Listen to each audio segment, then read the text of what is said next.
দীঘাতে প্রথমবার অফারের মেশিন নিয়ে এসেছি। এ কি আবার মেশিন? তুবড়ির মতন অফার উঠবে। এ কি? 450 টাকায় থাকছে breakfast, lunch, dinner plus stay. ব্রেকফাস্টে থাকছে লুচি, সবজি, Maggi, bread butter, bread omelette.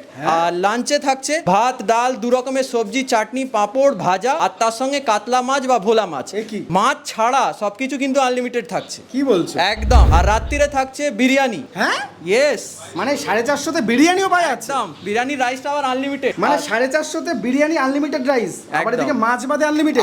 আরো বলছি, আরে বাহ। প্লাস হচ্ছে ফ্রাইড রাইস, চিলি চিকেন, হ্যাঁ? রুটি, চিকেন কষা। যারা চিকেন খাবে না তাদের জন্য হ্যাঁ? এগ আছে বা পনির আছে। এ কি, তুমি কি মানে গাটি থেকে কিছু দিচ্ছ? মানে লস নেই তো? না সম্ভব না, এটা। এ কি? বাবা শিবের আশীর্বাদ আছে। আর এইখানে কিন্তু সামনে এগুলো দেখতে পাচ্ছি, একটা বড় ব্যালকনি রয়েছে, আর এখান থেকে কিন্তু বাইরের ঝাউবনটা দেখাচ্ছে। দেখো, ওয়াও, বাহ। টয়লেটটাও বেশ সুন্দর বড়, আর টিভির জায়গাটা ফাঁকা দেখছি দাদা। টিভিটা এই রুমের অ্যাকচুয়ালি রিপেয়ারিং এ গেছে, ওটা একটু খারাপ হয়ে গেছে।